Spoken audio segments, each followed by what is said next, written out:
皆さんこんにちは、こんばんは、おはようございます。はじめまして、ヒーラーの花と申します。今日もよろしくお願いいたします。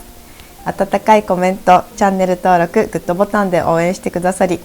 とても励みになっております。ありがとうございます。今日は忘れられないあの人との関係は復活しますかということでリーディングしていきたいと思います。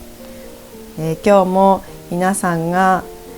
内なる声、インナーボイスに耳を傾けて笑顔が増えるようなリーディングになればなと思っております。今日このリーディングができる心と体に感謝をしやっていきたいと思います。今日もこちらのドリームユアジョイという新しく仲間入りしたカードを選択肢にしていきたいと思います。こちら、昨日からね仲間入りしてるんですけども、ちょっと並べてですね、皆さんのエネルギーを読んで3枚選択していきたいと思います。では並べます。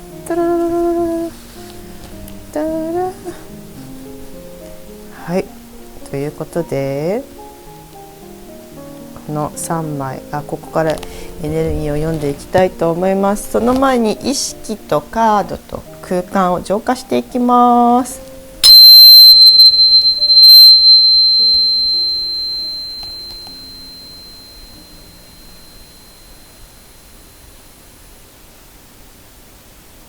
はい、それでは今日も高次元からメッセージもらっていきたいと思います。まずはではエネルギー読んでいくので、皆さんエネルギーを送ってくださいませ。はい、いきますね。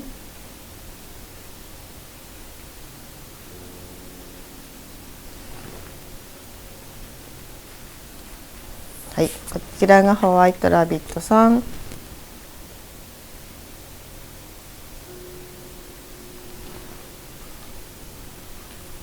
はい、グレーラビットさん。こ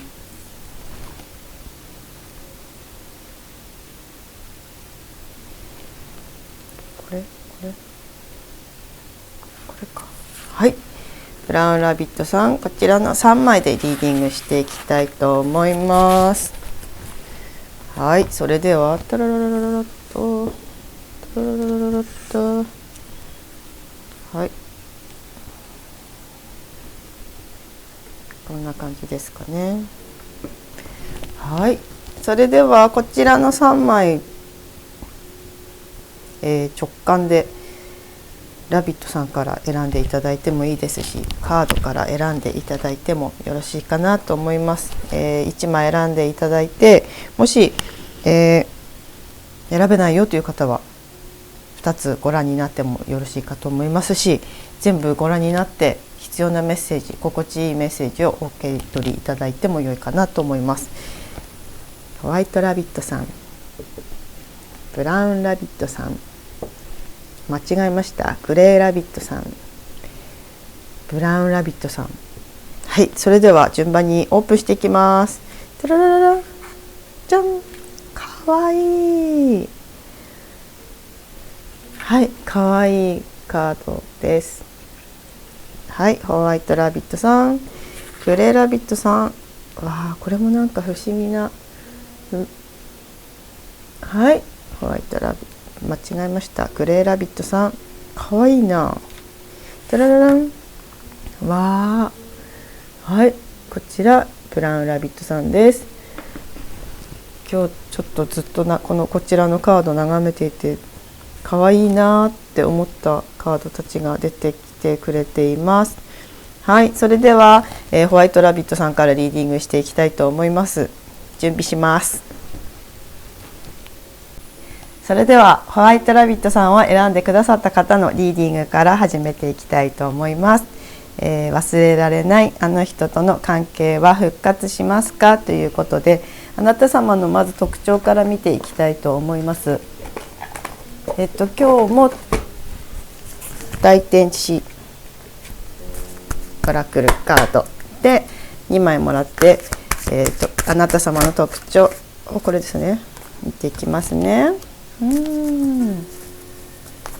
はい、次にもう1枚お願いします。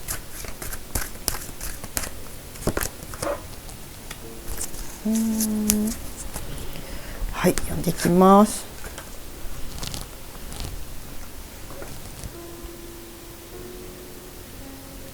そうですね。あなた様は月のサイクルによってアップダウンが激しい方ということで、普段とても穏やかで、お優しくて周りの方にね、愛を注げる方なんですけれども、その月のサイクルというかね、言ってしまえば生理とかね、そういったところだと思うんですけれども、結構こう沈みがち、落ちていってしまうというかね、悩み癖が悪化してしまうというか、そういったところをお持ちというふうにメッセージ来てますね。ですのでこう結構その時期に性格というかね、自分のことをこう責めるような感じになってしまって、物事がなかなか進みにくかったりねするような方がいらっしゃるのかなっていう感じで入ってきますね。容姿端麗でね、こう素敵な方が多いと思うんですよね。見た感じも本当に優しそうだったり綺麗だったりね、こうお花がある、こうもうそこにいるだけで花があるような方が多いのかなと思います。それだけにこう普段ねすごくこうお優しくて、そういう険しいところというかね、自分のそういったネガティブな部分っていうのは見せたくないのかなと思うんですけれども、それを見せてしまうほどになってしまう自分がちょっとにイラついてしまうようなところが結構強く入ってきますね、今日は。そうではお相手様見ていきますね。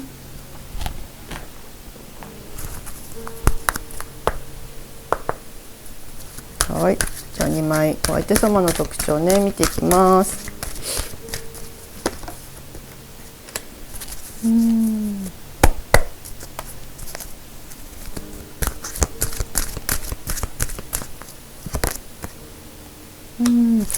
お相手様とても器の広い方、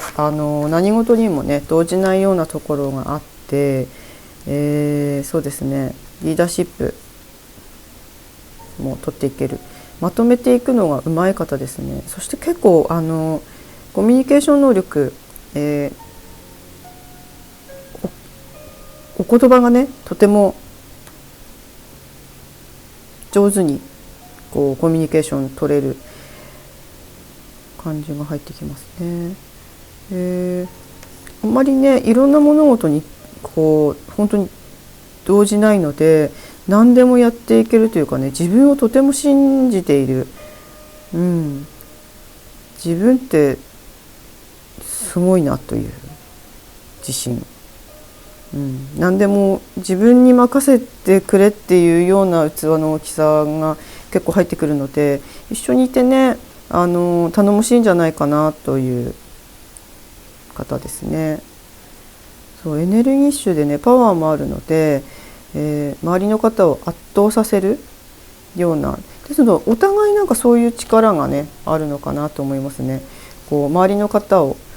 こう圧倒させるというかね、なんて言うんでしょうね、お二人ともこう花がとてもあるお方なんだなっていうのが伝わってきますね。はい、それではお二人の別れは相性が悪かったからなのかどうなのかっていうところをちょっと見ていきますね。こちらでいいですか。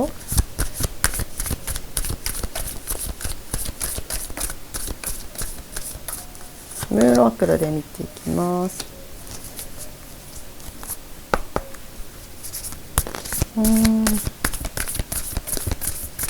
決して相性は悪くないんですけれども、我がね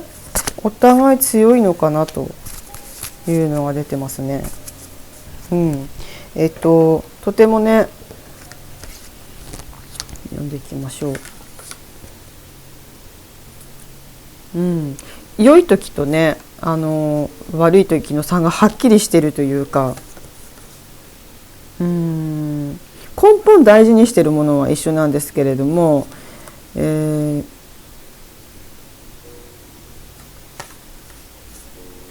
く違う部分もお持ちなので、本当に我が強い部分がぶつかってしまう場合もあるというふうに入ってきていますね。それはでも根本がね、相性がいいのは相性がいいんですね。ですので別れの原因は相性が悪いからではないんですね。お相手様からの愛っていうのはすごく感じられてたのかなっていうのも入ってきますので、どちらも愛を持って接していたというのも入ってきますし、体の相性もね良かったと思うんですよね。まだそうじゃないよっていう方であればお楽しみにしていただいて、体の相性もいいと思います。そうですね。お相手さんもね結構鍛えてる方も多かったりとか、鍛えてなくても、結構そのテクニック的にも上手な方とかも多いのかなっていう風なのが入ってくるのでお伝えしておきます。はい。次はではあなた様とねお別れしてからの人のお気持ちということで、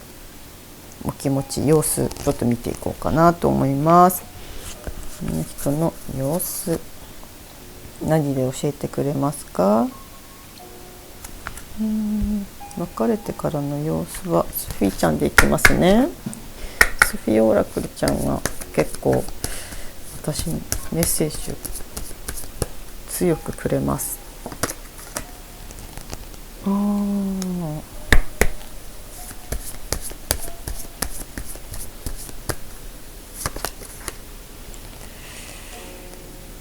いやとても恋しがってますね。そしてなんかもう自分って一人なんだみたいな、すごく落ち込んだ感じも入ってきて、いつもあなた様が見守っていてくれていたっていうところに大きな力を持っていた、力を得ていた方が多いですね。ですので、抱きしめてほしいということと見守っていてほしいっていう言葉が結構入ってきますね。この一人でこう洞窟の中で体育座りをしているような感じが入ってくるので、きっととても辛いんだなっていうのもありますね。じゃあ未練もねきっとすごくあると思います。未練はありますかってスフィーちゃんにもう一枚もらいますね。あなた様と未練はそうエネルギーがねなんかもうなくなっちゃったよ自分みたいな感じで入ってくるんですよね。とてもねあなた様とのその愛からエネルギーをもらっていた方が多くてですね、すごくこう今一人ぼっちっていう気持ちがねすごく強いようですね。とても未練あります。本当どうしようみたいな、ここからどうしていけばいいんだろうみたいな言葉が降りてくるので、すごくお辛いんじゃないかなっていうのも入ってきますね。結構ねあなた様こう一緒にいるだけで太陽さん普段ねそういったところその月のサイクル以外は、生理前2日前3日前が結構ドーンって落ちる感じは伝わってきます。それ以外は元気で明るくてみたいなねお優しくて本当気遣いのあるお方なので、そこをねお相手様に見せてる見せてない関係なく本当に見守られてたんだなっていうのが、感じられますね。そう2点が結構ありますねこれは。なんかエネルギーがなくなっちゃってる感じがお相手様ね。じゃあまた距離が近づくことはあるのか、どれで教えてくれますか？今日はうさぎちゃんで行こう。また距離が近づく時はありますか？ということで見ていきますね。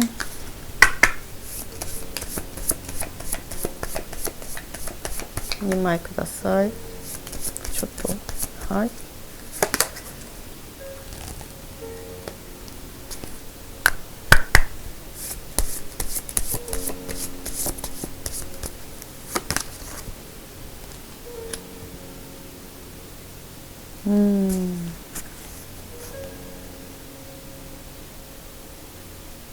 また距離が近づくときはありそうですね。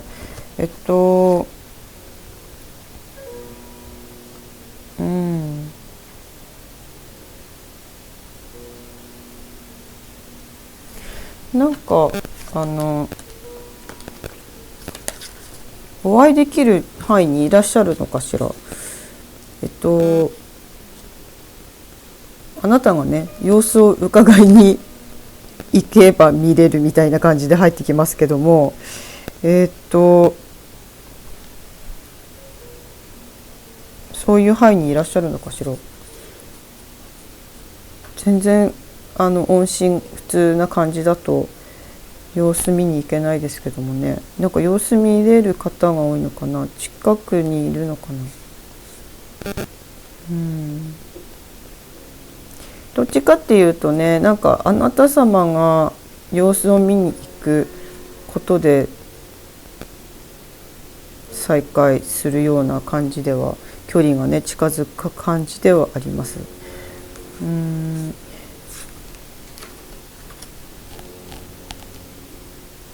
そういう出来事、どんな出来事か聞くか。ちょっとエンジェルカードエンジェルカード1枚もらいますね。豊かさ、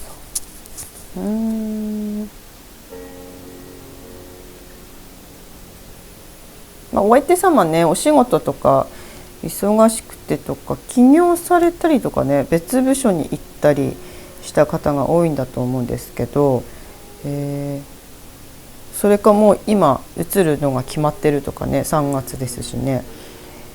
そういうのもあるのかなと思うんですけども、その先でお会いできるですけれどもね。距離が近づくこと、出来事、もう一枚ください。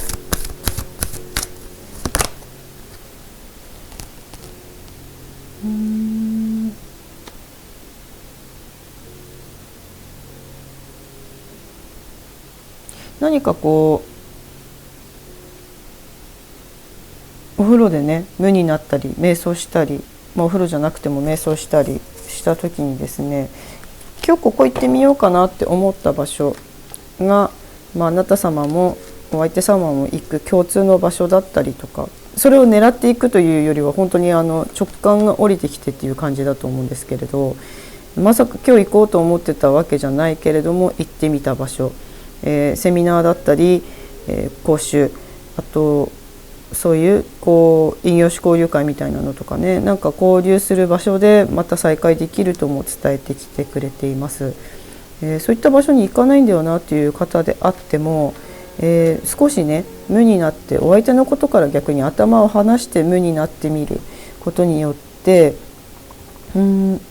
んかこう違う自分に出会えるような感覚を持つことになってていくんですね、あなた様がね。その人生においての今のこうステージとはちょっと別なところも気になり始めてくる時期に入ったそうです。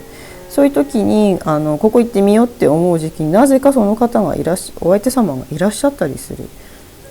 もしくは遠くから見れたりするということですね。そういった時に衝動的にお相手様に連絡したりとかねするタイミングも来るようですね。でもそしたらじゃあ自分から動いた方がいいのかね、お相手様から動いてきてくれるのかちょっと気になりますよね。それはじゃあちょっと銅像オラクルで2枚もらいますね。自分から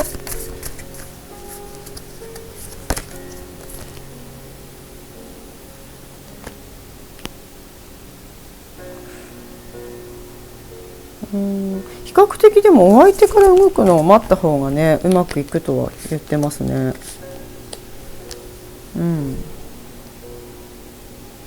そうお相手からの連絡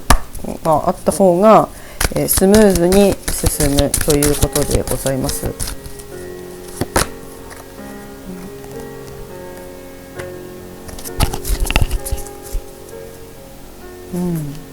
なんだったっけな、これはちょっと見させてください。この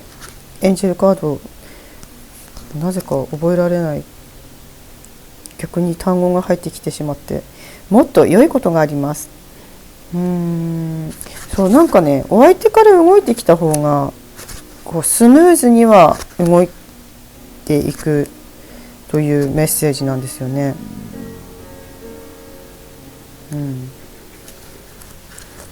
ただ、あなた様も連絡したい衝動が来たりすると思います。したいなと思う衝動が来たりしますね。そうこれちょっと読ませていただいて、天はあなたのために何か素晴らしいことを考えています。ただしそれはあなた自身の立てていた計画と同じではありません。想像つかないようなね喜びをもたらしてくれると高次元が伝えてきてくれてるんですよね。ですので、思わぬ場所で再会するというのがこちらのリーディングでは伝えてきてくれてるんですね。ですので少しね関係が離れてしまってもう会えないんじゃないかっていう思いがあると思いますが、その思いどうしたら会えるんだろうってね、どこで逆にじゃあ会えるんだろうとか思うと思うんですけれども、ご縁って本当に宇宙って何をしてくれるんだろう、こんなすごい自分のことを導いてくれてるんだなっていう不思議な出来事って本当にあるのでね、なんかそういうふうなことを伝えてきてくれている感じですね。そうすごくねあなた様が自分を愛して自分に目をやればやるほど、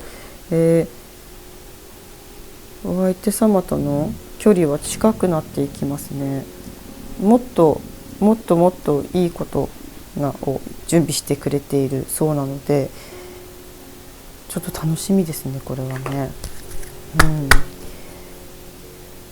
そうじゃあこの先のねお二人の関係どうなっていくのかな。じゃん。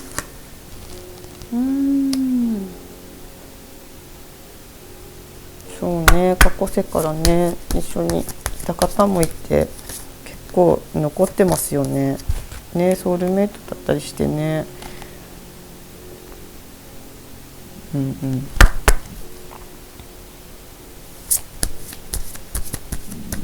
う一枚ください。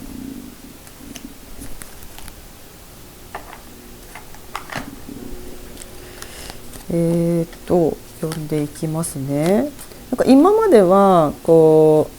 お相手にね好かれたいっていう思いとかねやっぱりあったと思うんですよね。どうしたらもっと連絡来るんだろうとかね、どうしたらもっと自分と関わってくれるんだろうっていう思いがね結構強かったように入ってきますね。ただお二人のこう学びといいますかね、こうお二人が魂を成長させるために出会っているので、その全てが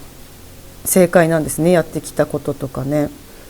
あなた様がお相手様にこう言ってしまったからダメとかそういうこと一切なくてですね、離れてしまったけれどもその離れることもお互いの魂の成長のためであって、あなたがあなたらしく生きて、仮面を外した状態で武装したこう今まで外の世界と比べたりとか、誰かに褒められたり親に褒められたり、学校の先生に褒められたり、してきた、その上司に褒められたいとか同僚に褒められたいっていう、その褒められたいからしていたことではなくて、ご自分の心がね、望むものにフォーカスするために、この出来事って起こっています。ですので、その今までのことをね責めるとかそういうことを責めたりもしなくてもよろしいですし、このプロセスがなければあなた様がお相手様とねまた巡り合ってまた成長した状態で会うっていうそのことをしていくためには必要だったんですよね。結構すごくこう辛いこともあったと思うんです。なんか雲がね結構出ているのでね、今このカードがただやっぱり過去世でねもう合っているだけにですね、どこか根本的なところ、先ほど出てましたよね、相性のところでね、根本的なところ、こう魂レベルでの根本的なところはもうつながっているので、分かり合っているんですよね。ですので心底嫌いになるっていうことは絶対にない感じの、こうなぜ嫌いになれないんだろうくらいに思うかもしれないですね。こうあまりいい、最初は恋愛的にうまくいっていたけれども、少し離れてしまっていることによってというか、もうお付き合いもねこう今までとは全く違うような恋愛、こう例えば自分はあまり喧嘩しない人間だったのにこの方とはなぜかぶつかるとかね、そういったところもあったのかなと思うんですよね。ただこの方とは根本がつながっているというか相性がいいので、心底嫌いになることっていうのは本当にないんですよね。ですのでこうまた会ったらまた再会した際にはね、この間まで一緒にいたかのような空間が戻ってくるというふうに伝えてきてくれていて、穏やかでね平和な感じが伝わってくるんですよね。ですのでそういった意味でこの関係は、穏やかなね恋愛をお二人が自分らしい、その裸のままでっていうかね、こう武装してきた鎧を外した状態で愛し合える空間を持つために持っていく、そんな恋愛になっていくというふうに伝えてきてくれています。とてもねあなた様のことを、あなた様がいなくなられてからエネルギーがねなくなってしまった、枯渇している状態にお相手様入っているので、とても求めてはいるんですけれども、じゃあ、最終的にね動いてきてくれるのかねとか、どれいつぐらいに動きが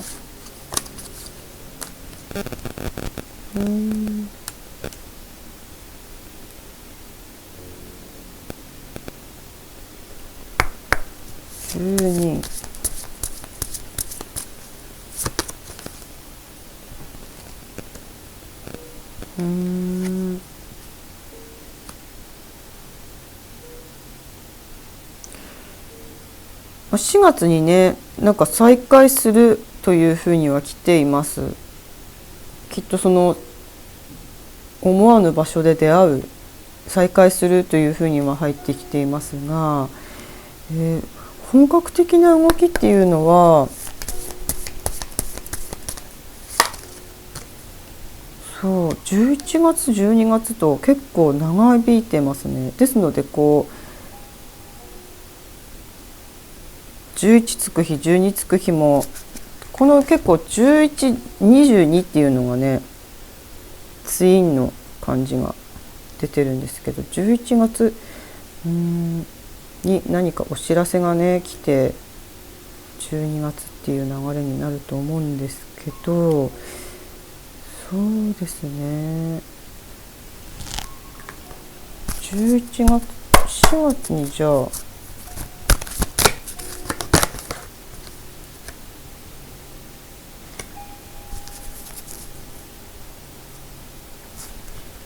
4月にどうなるんだ。4月はのとちょっと読みますね、こちらは。4月はじゃあその時期じゃやっぱりなくて、その再開はできるんですけども、すごく強烈に動いていくっていう感じではないんですね。ちょっと見かけるとかね、そういったところだと思います。じゃあ11月まで何もないんですか。はい、もう一度いきますね。11月って遠いですよね、なんか今からだと。はい、こちらをじゃあ読んでいきますね。11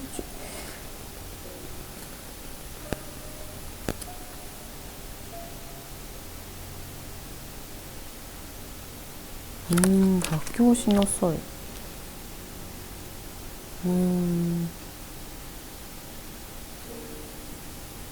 この方あれですね、もう一人誰かいる可能性もありますもんね。複雑な方もいらっしゃいますもんね。結構11月とかにね覚悟を決めてくるという方もいらっしゃるかなと思います。ご離婚されてきたりとかね、本当に覚悟を決めるという言葉が降りてきてますけども、それ以外だと仕事が落ち着いて迎えに来るっていう可能性もありますね。そう11月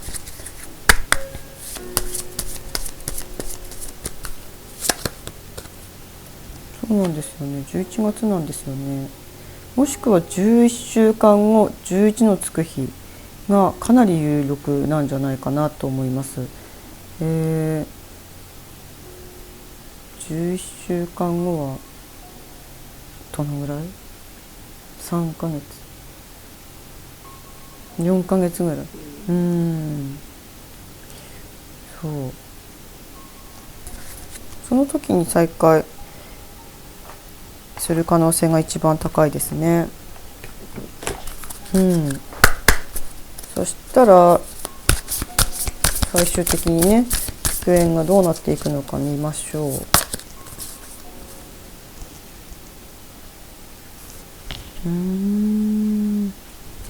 見ますか。なんかあなた様がここにいてお相手様が見守ってる。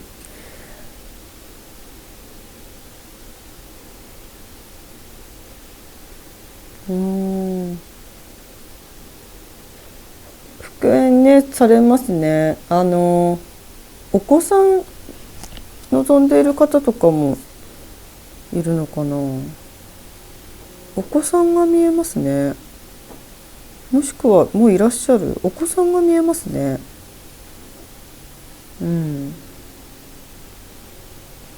家族として成立していきますという言葉が入ってきていて、どちらかのお子さんと一緒に住んだりもするということもありえますし、新たにお子さんを設けるという方も、生まれるという方もいらっしゃる。復縁、なんかすごく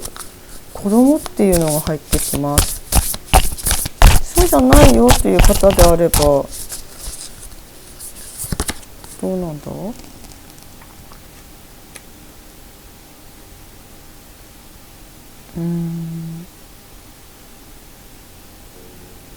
なんか愛に目覚めるっていう言葉もきますね。こう今までね、なんかこう表面的には皆さんなんでしょう、皆さんというかね、そのお相手様もね、恋愛マスターじゃないですけど、結構恋愛してきたりとかねしてるんだと思うんですけれども、本当の意味でのその愛っていうところを知るために出会っているので、きっとこう今回の恋愛、先ほど言ったように今までの恋愛で例えばあんまり喧嘩とかね、言いたいこと言ってたつもりだけど言ってなかったような恋愛されてた方も、今回この方とは結構ぶつかったり喧嘩したりねもあったかなと思うんですよね。それが、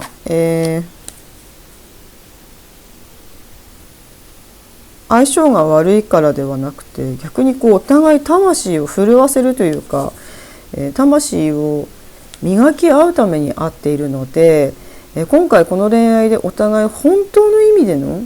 地球に降りてきて本当の意味での愛を知るというか、そして自分の愛も知る、自分への愛ももう一度感じてみるというところに、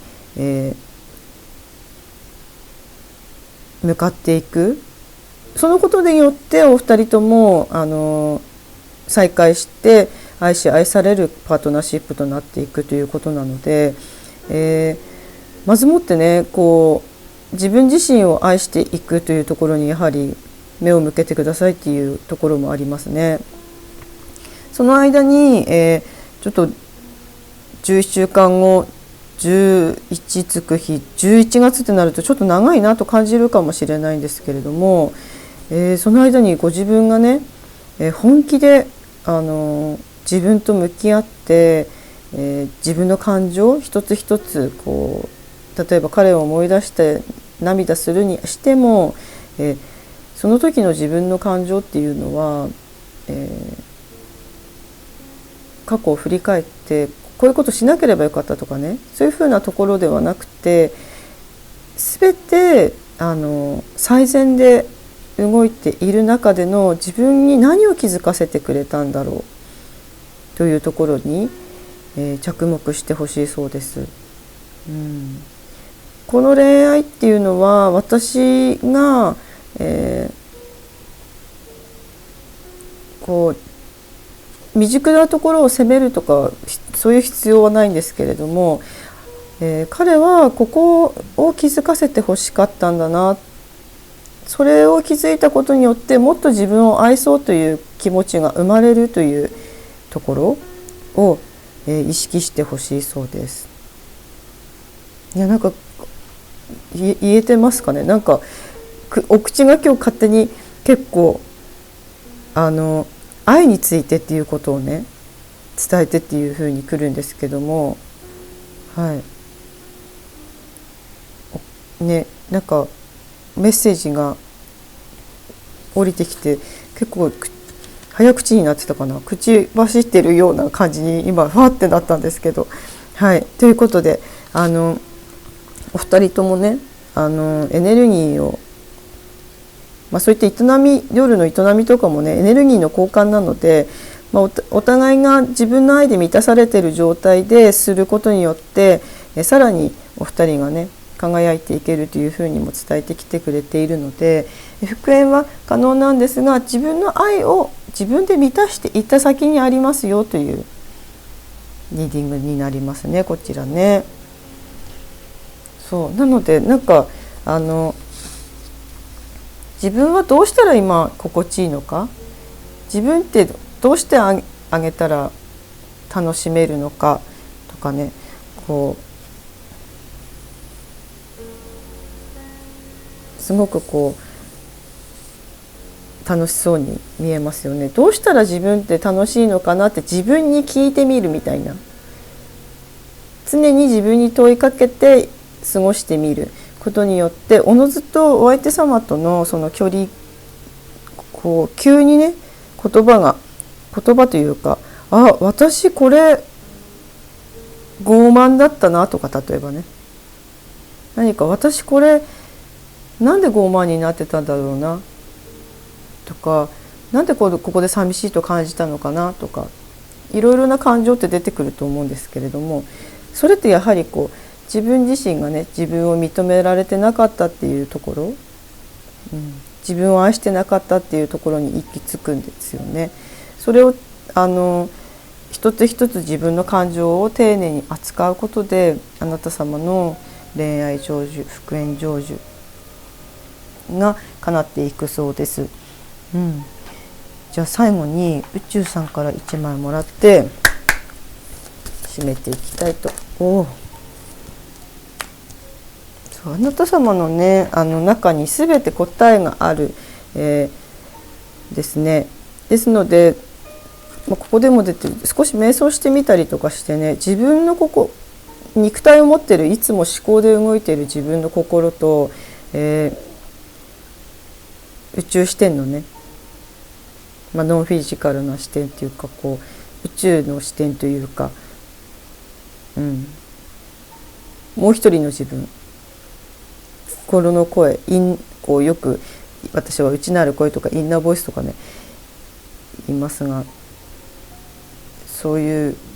内側の本当に望んでいる魂の声とつながった時に、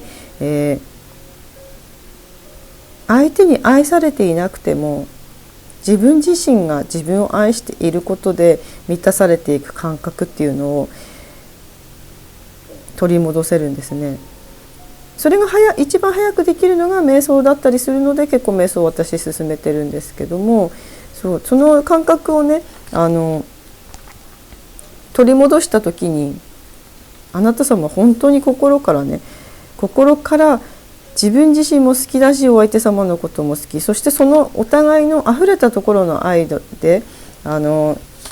愛していく。やはり過去世からつながりがある方って前世でねちょっと離れたりしたり、1個前の動画かな、祝宴っていう2人の祝宴っていう動画もあるんですけど、そういう離れた経験とかね、いろんな経験を持って生まれてきてまた出会っているので、どうしてもぶつかったりね、なんか不思議な今までの恋愛とちょっと違う感覚ある方多いと思うんですよね。何か自分が変えたいと思うし、変わっていきたいという感覚というんですかね、そういう感覚持たれている方多いのかなと思うので、お互いがねお互いをエネルギーとするにしても、お互いがお互いの自分自身の愛で満たされている状態からできていくことが、本来の自分の、を最大限に魅力を表現できる、輝きを輝いていけるっていうところに行き着いていきますので、今日のリーディングは結構そういう自分が輝いた先にある恋愛というかね、復縁成就というところを伝えてきてくれているので、自分自身と少し向き合ってみるという感覚も、大事にされてはどうかなと思いました。そのように伝えてきてくれています。忙しくてもね、無になる時間っていうのをちょっと持ってみて、その先にあるね、心の豊かさとか、そうすることでお金の流れも良くなったりね、人間関係も良くなっていくので、結構自分っていうのは周りの環境、周りのものにかなり左右されてるんだなっていうことに気づくだけでも変わっていきますよと伝えてきてくれています。はい。そしてこのインサイトってサイキックな、こういう私とかリーディングしてますけども、そういったこう能力というかね、そういう目に見えない世界の力というか、そういうのも開花しやすいと伝えてきてくれているので、こうツインの方と出会ったりももちろんそうなんですけれども、こう自分がね、自分らしく生きていくためにかなり変わっていかれる時期にもいらっしゃると思うので、自分の感情をまずこう一つ一つ丁寧に扱っていただければと思います。はい、ということでホワイトラビットさんを選んでくださった方のリーディングは以上となります。復縁は叶っていきますので、もう叶ったと仮定してというかね、もう叶ってるんだ、私の思いは全部叶うんだという、その先にあるこう感情とか喜びとか、今現実はどうであっても自分の、願望っていうのは叶っていくんだというところに着地を置いて、自分の感情を大事にしていただければなと思います。はい、それでは何か少しでもお役に立てればと思います。今日も皆さんにたくさんの愛と光が降り注いでおります。安心してここからの時間もお過ごしいただければと思います。今日も最後までご視聴いただきありがとうございました。また次の動画でお会いできることも楽しみにしております。花でした。ありがとうございます。はい、それではグレーラビットさんを選んでくださった方のリーディングをしていきたいと思います。忘れられないあの人との関係は復活しますかということで、まずはあなた様の特徴から見ていきます。今日も大天使オラクルカードで2枚もらいます。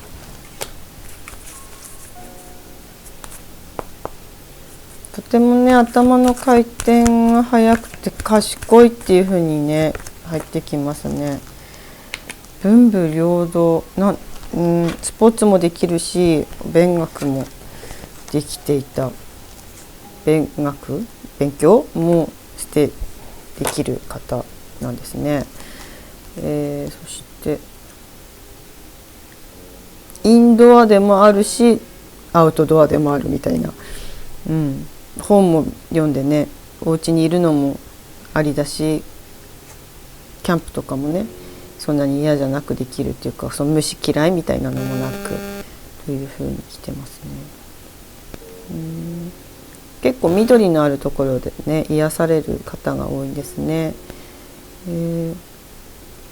今日は結構鼻に特徴がある方が多いのかな。鼻筋が結構通っていってお綺麗な方が多いんですね。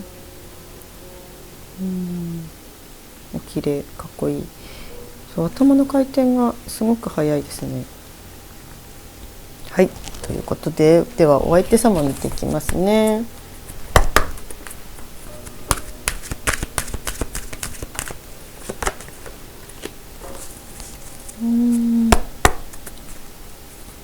お相手様は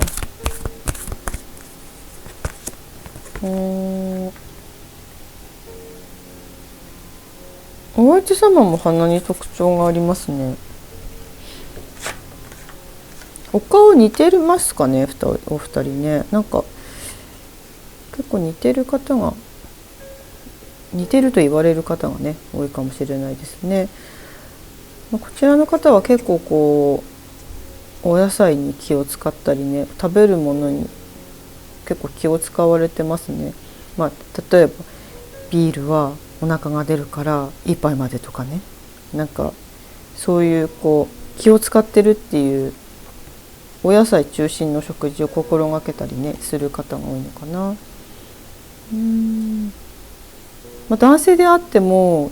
女性であってもなんですけど、持ち肌の方が多いですね。結構肌いい方、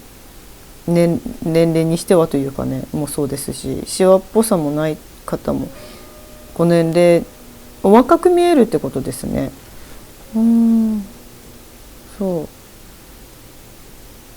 そしてオーラがね純粋なオーラっていうんですかね、なんかピュアなオーラがめちゃめちゃ伝わってきますね。では2人の、恋愛、2人のお別れは相性が悪いからかっていうことでね、見ていきますね。じゃあこちらムーンオラクルで見ていきます。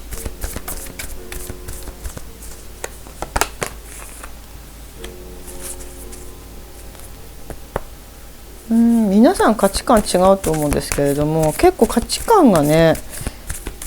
大幅に違ったような感じが、100人いたらね100人違うのでね、価値観ってね、すり合わせがうまくいかなかったですね。握りしめたいものが違うんですもんね。相性が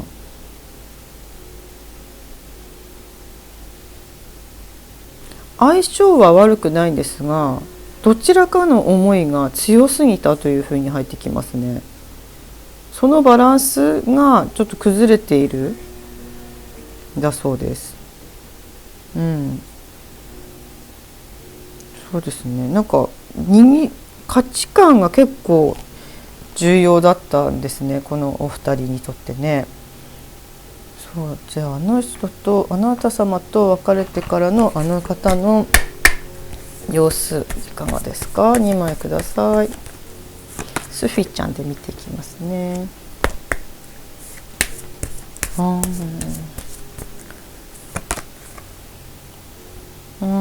れさっきも出た、結構孤独を感じていてね、めちゃめちゃ変わりたいって思っているんですよね。未練見ていきますね。未練はね見せないようにしてますね。あるけれども、何事もなかったように生活したいという思いを前面に出してる感じですね。でもあなた様と出会ったことによって、お別れしたことによってめちゃめちゃ変わりたいって思っていて、そういう行動もしてると思います。今までね、くすぶっていた自分というかね、本来の自分じゃないくすぶっていた自分からの脱皮みたいなのが聞こえてきます。そっかね、なんかそういうのありますよね。また近づくことはありますか。また距離が近づいたりしますかっていうね、見ていきますね。今回はこちらの秘伝オラクルで見ていきます。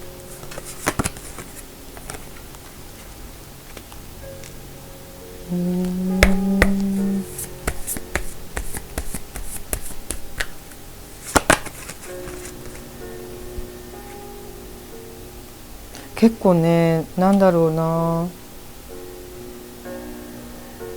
れてはいるんですが、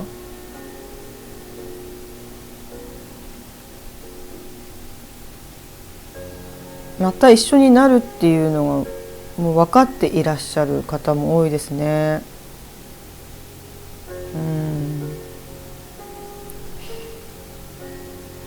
そう、なんて言えばいいんだろうな。教えてください。もう一枚ください。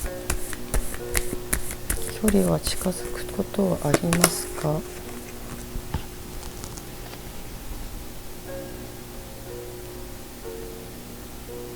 このお方はあなた様しかいないんですよね。あなた様しか見えないんですよね。ですので価値観とかね、そういうのはちょっと違ったりとかするのももはや刺激でしかないというか、全然それがダメだったとかっていう感覚も一切なくてですね、あなた様しかいなくて、あなた様を元にいろいろ考えてらっしゃる方が多いんですね。ですのでまた距離は近づきますね。これもまたこちらの方もね。ただそこまで行くまでにやはり価値観違うっっていうところも含めてこうそれをお互い認め合えないかったっていうところでご自分たちをねご自分自身をね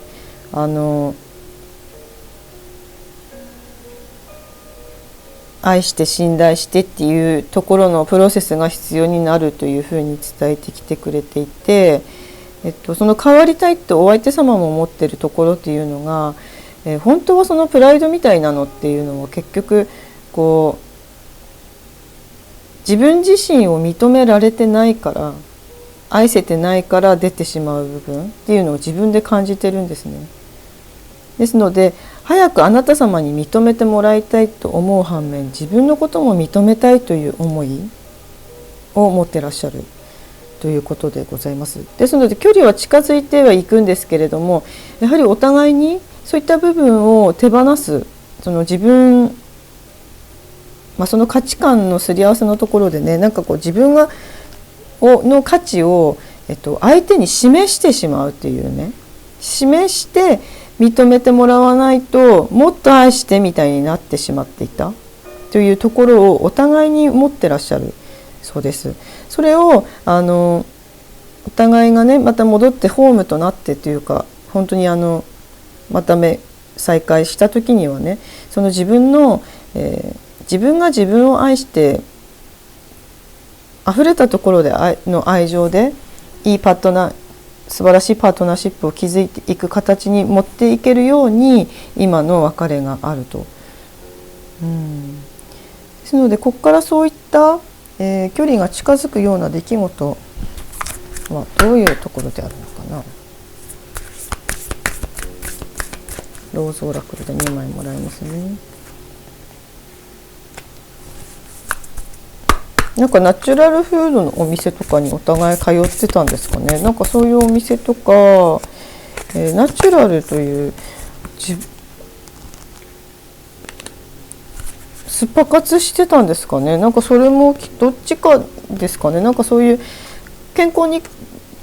そうですよね。健康に気をつけてらっしゃるお二人ということで、自然なものが好きだったりねそういう温泉とかねまたそういうところでお会いしたりするのかなと思いますね。結構スパ活そう温活なんていうんだサウナ活動とかねなんかそういうのしてらっしゃる方はそういう場所であったり、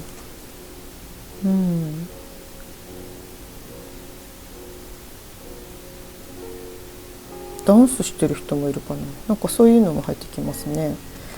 はい、ということで距離が近づく、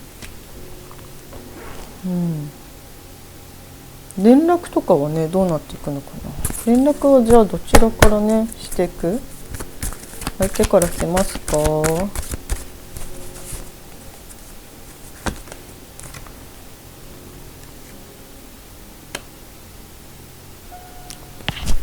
れは読ませてください。あなたからしていいとねあなた次第ですって来てますもんね。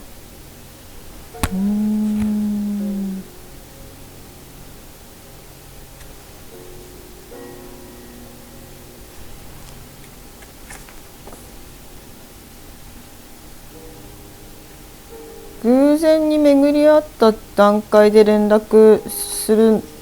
話するのもそうなんですけどもあなた様が、心に決めて連絡してもいいそうです。その価値観の、ね、ズレっていうのは誰にでも起こっていて、自分たちがね自分自身が自分の愛に気づいてその溢れたところの愛で、お相手様と接することによって、以前より良い関係になっていきますしお互いを認められていくその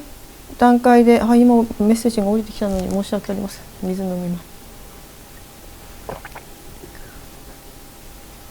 その溢れた愛を自分で感じられるようになった時に行動してみてくださいということでございます。ですので、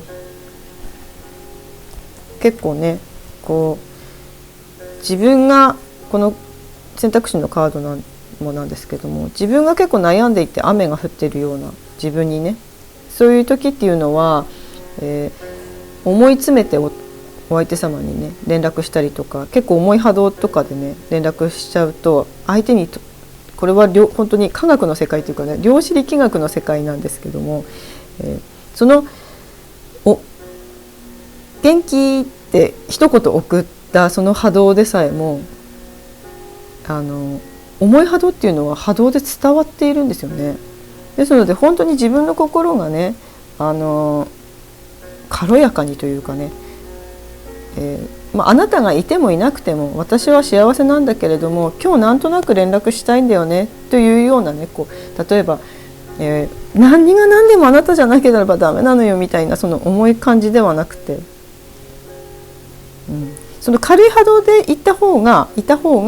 ずお相手からの反応もいいということを今日伝えてきてくれていて、その自分がね雨が降っててキューってなってしまって、いやもう今日連絡しないとなんか苦しいみたいな感じの連絡の仕方じゃない方がいいですよと、お相手様もね変わりたいと思っていて、お互いに、その変わる段階にはいらっしゃるので、また巡り合いますのでね、またお会いできますのでね、そう、あなた次第、あなたの心次第、あなたのその自分を愛するという、その愛していった先にある自分のハートの温かさ次第というところでもあるんですよね。そう、じゃあこの先のお二人の関係をロマンスエンジェルで2枚もらいますね。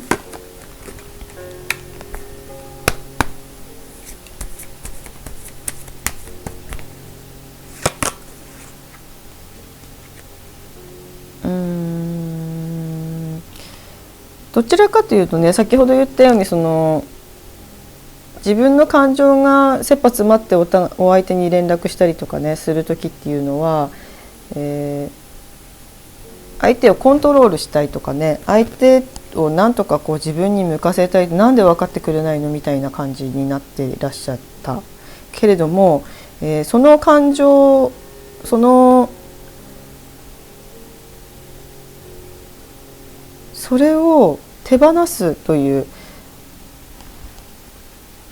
手放すことができるそうです。ここからその自分の愛に気づいたことによって、自分の価値を相手に認めてもらわなくても自分が愛されていいんだということに気づいたことによって、関係がガラリと変わるそうです。今までは相手に好かれようと思って言えなかったこともう言えますし、関係がねガラリと変わっていくので、その段階に入るための今別れだということでございます。1枚ください。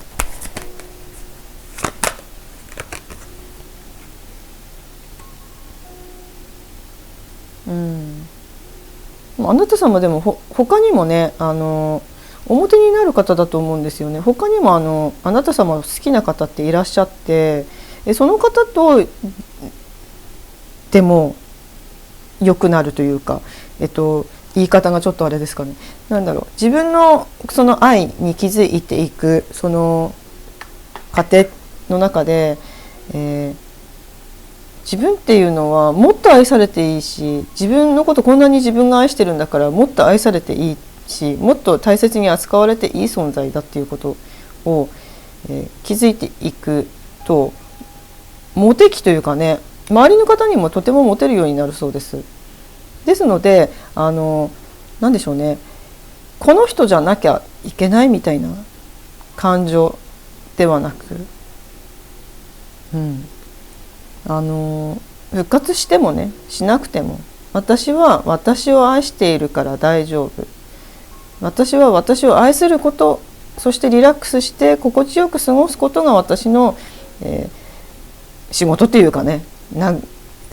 私の大事なことなんだっていうことに気づいていきましょうと、こちらのカードも伝えてるんですよね。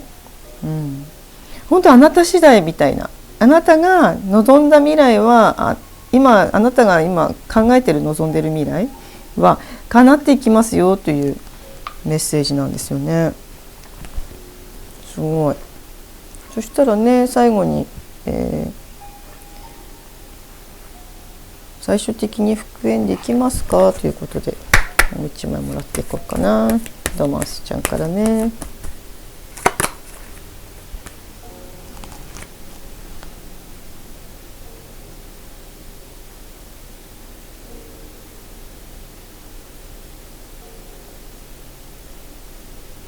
これは復縁、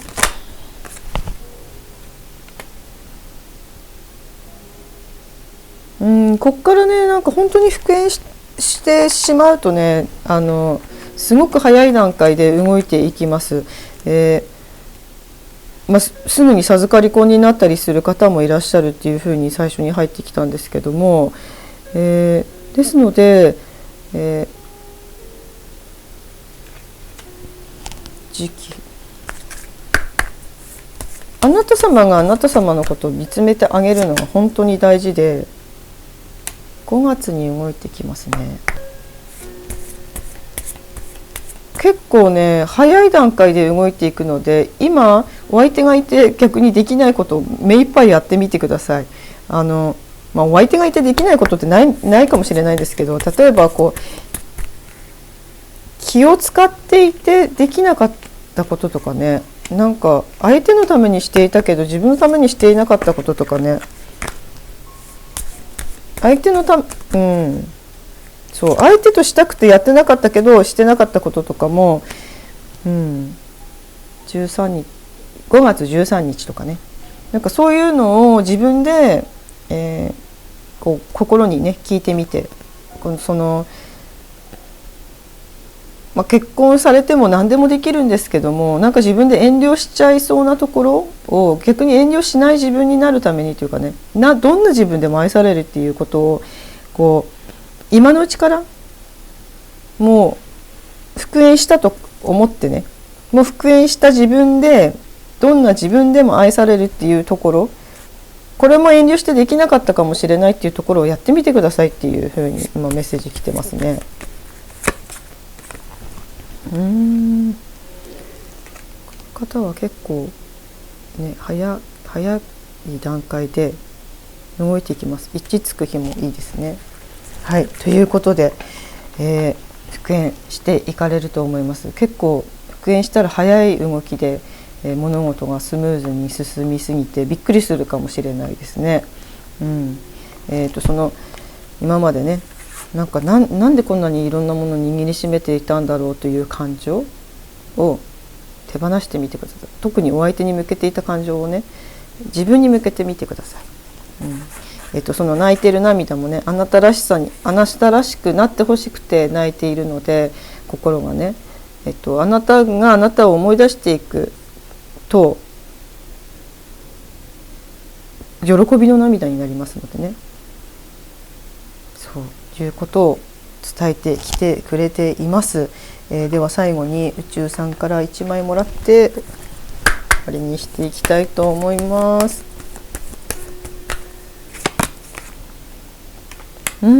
自分をね癒していく、そう一番はあなた次第なんですよね。本当になんかいっぱいつってる、あなた様次第なので、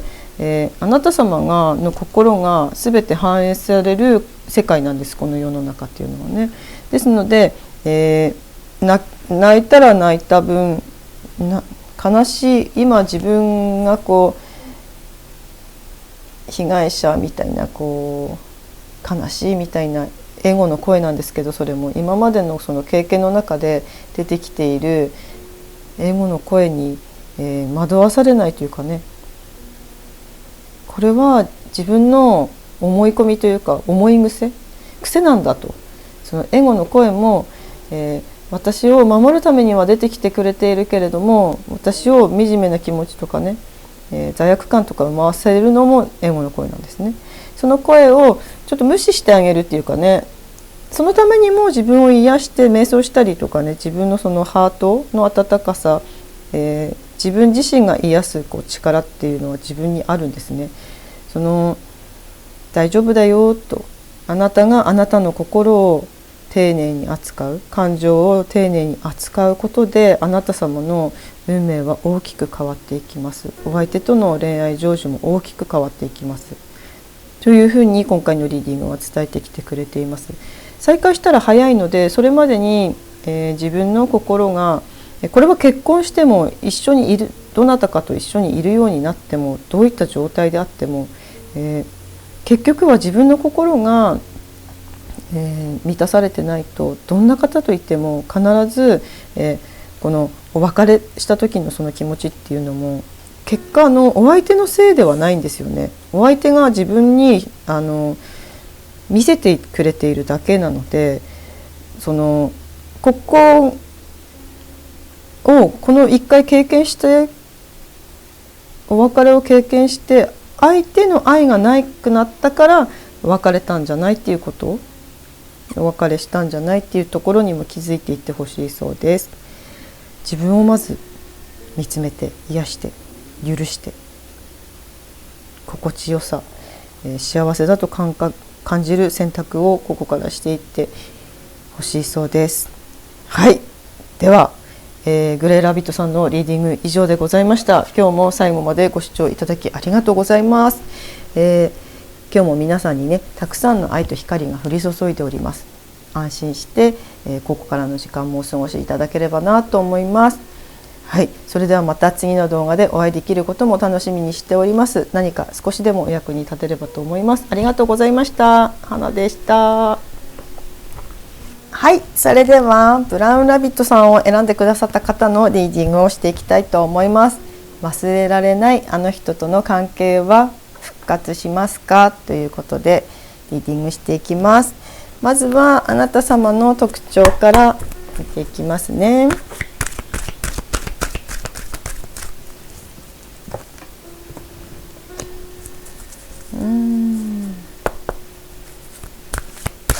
なんかとても色気のあるオーラ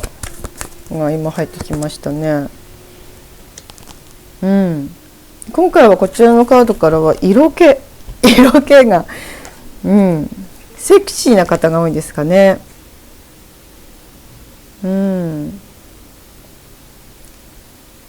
結構そうね、セクシーとしか入ってこないので、もう一枚なんかこちらのカード、ラブオーラクルカードで、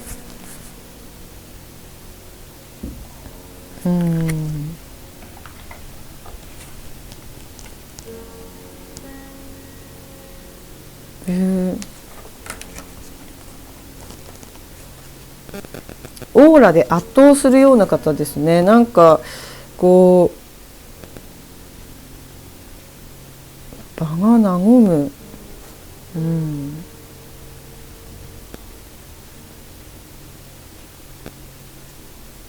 あなた様のそのハートに触れると皆さん穏やかになるというふうに降りてきましたね。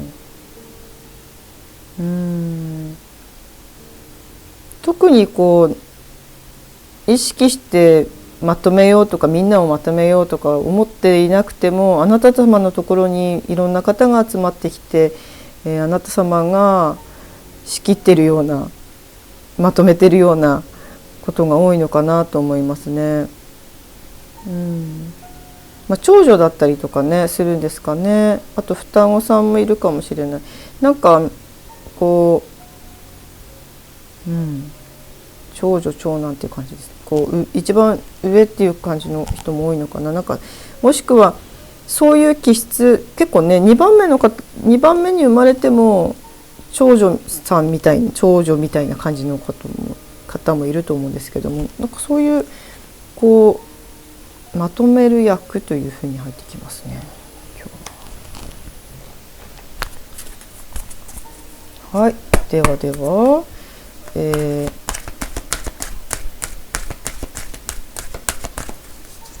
お相手様ですね。あなた様はお相手様にきっとこうこうしてほしいって思う心があると相手に通じやすい方ですよね。本当のところはというかね、相手様、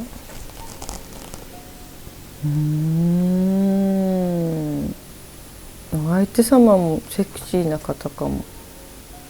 ですね。モテそうですね。なんかお相手の心を読むのが上手い方なんだと思います。ですので何欲してるのかね分かってしまう方、あなた様の機嫌の悪いのもすぐに察してしまう方、結構ハイセンスな方というかね、いろんなことに興味があってセンスのいい方というふうに入ってきますね。じゃん。はい、ではお二人の別れは、相性が悪いからかどうかというところで見ていきます。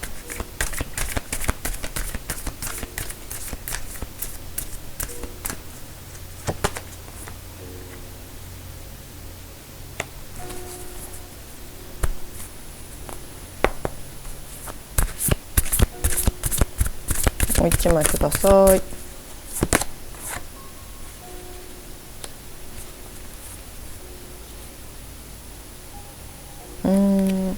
何か相性が悪いというよりかはタイミングが悪いんですね。したいことのアクションを起こすことの、やりたいことのタイミング、お互いやりたいと思ってるんだけれどもそのタイミングじゃないみたいな、今じゃないんだよっていうのが結構積もり重なったっていう風に入ってきてますね。これは相性というよりかは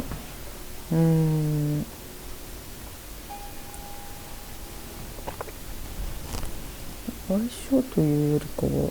本当タイミングっていう感じですね。それも相性に入るのかい。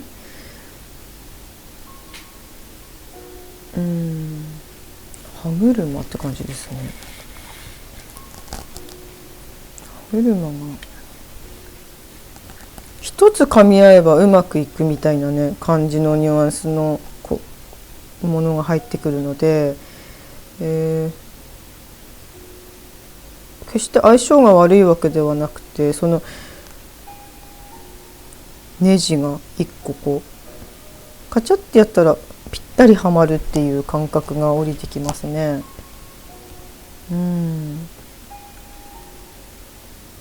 相性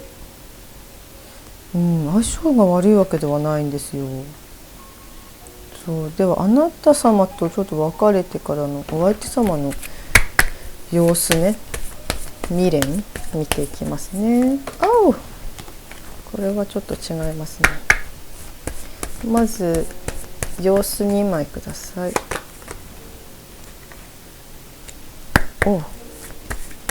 ょっとブラックホールに落ちた的な苦しさがありますね。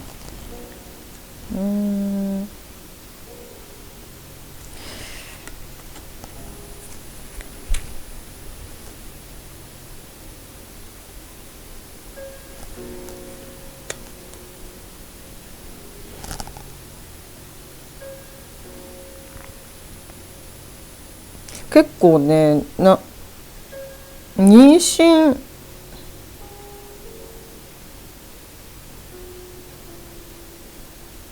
妊活で揉めたりとかもしたのかな。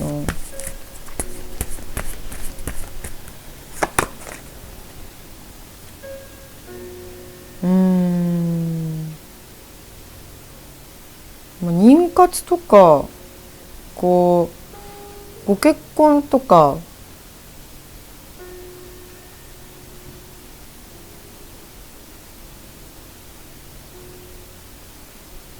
そういうので揉めたんですかね。その話し合いの過程でという方もいらっしゃる。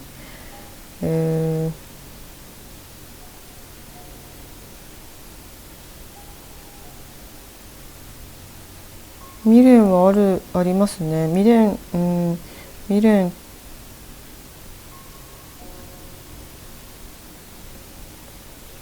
そう、まだなんか這い上がってきてない感じなんですよね。こうまだ別れた時のままっていう感じ、時のみうんなんか頑張ってそこから立ち上がろうともあんまり思ってない感じも入ってくるんですよね。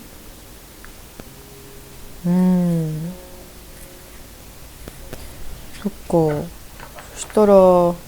また距離が近づく時はありますかということで、出来事とかね見ていきますね。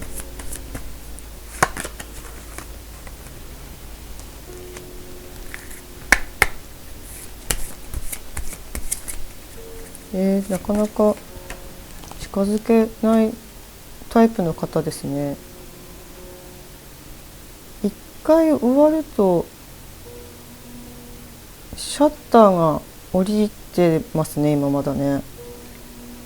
まだそこから立ち上がってない感じなんですよね。そのお別れからこう戻るにしても戻らないにしても気持ちが動いていないというふうに入ってきます。ですのでそういったところからこの先のね、じゃあどうなっていきますかを先に見ていきますね。この先の2人の関係を教えてください。やっぱり殻っていうかね、自分がそこから出ようとしてないんですもんね、お相手様ね。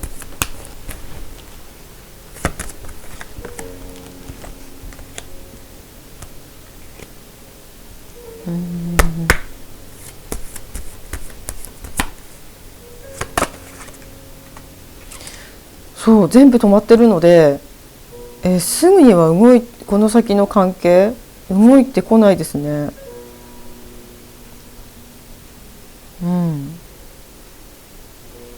まだその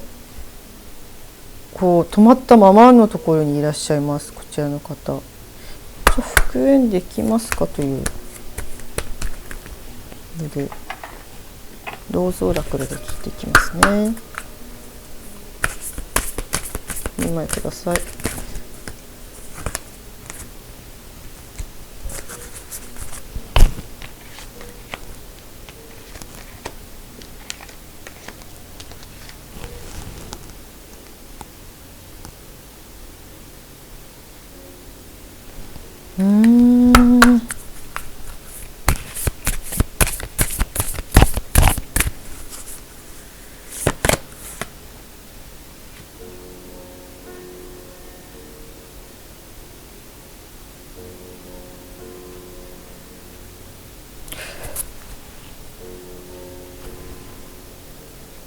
こちらの方はあと2人くらいあなた様を好きな方がいらっしゃるので、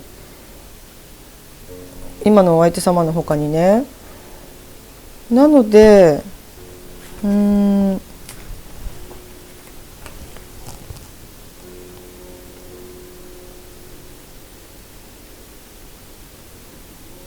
の方にこだわらなくてもというかというふうにも入ってきますね。結構この方立ち直るのに時間が、お相手様ね、時間がかかるというか、こう止まったままなので、よく言えばあなた様を好きなままとかの方もいらっしゃいますが、その別れた原因についてまだ怒ったままという方もいらっしゃる。2つ持ってその気持ち2つを持ってらっしゃってまだそのままっていう方が多いですね。結構こちらのカードからもいろんなところに目をやってくださいと、あなた様の価値をもっと分かってくれる方がいますよみたいに入ってきますね。ですので復縁可能ですが、この方じゃなければいけないみたいなふうには思わ、もっと私をもっともっ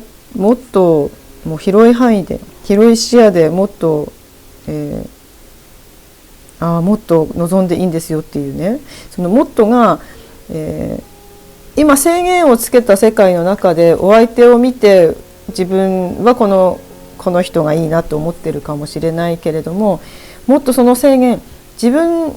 はどんな人にも愛されるとしたら、本当制限つけずにどういう人と恋愛したいですかっていうのも来てるんですよね。ですので、もちろんね、別れてその方がどうしてもいいというのであれば、そう望めばもちろん叶います。ただ他の方と出会っていくことも視野に入れても、いいんじゃないですかと、今回のは高次元が伝えてきてくれてますね。そのためにっていうかね、最終的に復縁できますが、あなた様があなた様の心をね、見てあげることによって、ちょっと宇宙さんからもらっていこう、2枚。あなたの魂がね、望んでいることっていうのが、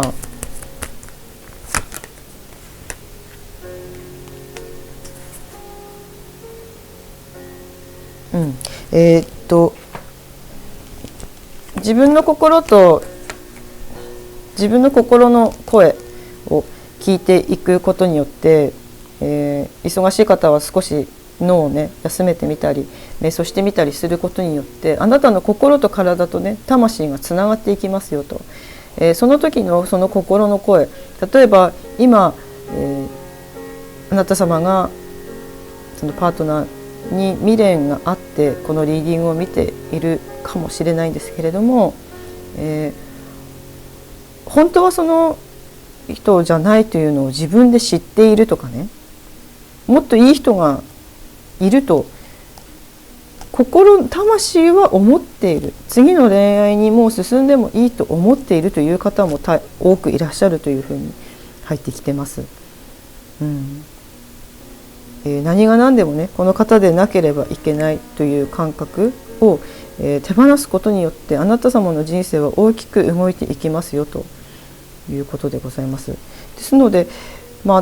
お相手様からね動いてくることはないというふうに伝えてきてくれていて、お相手様はまだその、別れたその場所にまだいらっしゃる。でもあなた様の心は少しずつ動いて、新しい世界が見たいと、新しく、もしね自分が変われるところがあれば、変わって新しい世界、新しい自分を見てみたいというところに気持ちがちょっとずつ動いているということでございます。その中で、どちらの選択もね可能なんですけれども、自分の心は違う人でいいってちょっと思ってるみたいなので、心の奥ではねもう違う人に行きたいなとか、ですので、無理にね探そうとせずとも出会いっていうのは来ますのでね。そしてその出会いたい、例えば誰かと紹介してもらいたいとかね、マッチングアプリに登録したいとかも、その導きみたいなね、なんか CEO みたいな急にそうなったりすると思うんですよね。なんかやってみようっていうのもそういう直感で来るものだと思うので、そういう直感を磨いていくというか、もともと持ってるものなんですけれども、自分の心の声をね聞くようになってくると、その声もおのずと聞こえてくるようになっていくと、あなた様はその直感力を信じて、どちらの方に行っても幸せにはなりますよと、ただあなた様を好きな方、周りにあと2人いますよということを伝えてきてくれています。イニシャルだけ見ます？ちょっとこのルーンでイニシャルを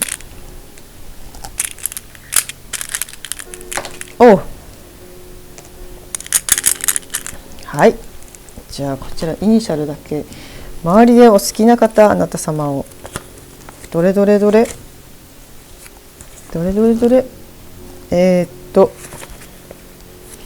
W さん、和田さんとか、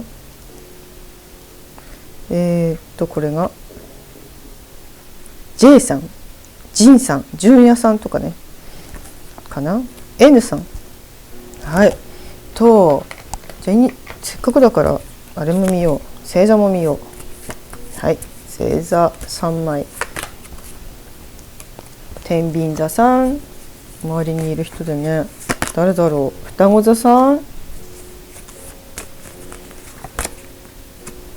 魚座さん、はい、こちらの方々を意識してみるのもいいのではないでしょうか。もちろん今、気になって見ておられる方との、復活も可能でございます。あなた様の心と体と魂を一致させるような、一致できるような心、状態、無になるという、その無になることで、自分の本来の望みが見えてきますというふうに伝えてきてくれてますね。はい、ということで、モテ期、そういえば何回か前のリーディングにもモテ期の方いたので、その方が見てるのかもしれないですね、モテ期の方が。はい、ということで、周りに素敵な方、パートナーになる候補が3人いらっしゃるということでございます。ということで、ブラウンラビットさんのリーディング以上となります。はい、何か少しでもお役に立てればと思います。今日も最後までご覧いただきありがとうございました。今日も皆さんにね、たくさんの愛と光が降り注いでおります。ここからの時間も安心して、お過ごしください。また次の動画でお会いできることも楽しみにしております。ありがとうございました。花でした。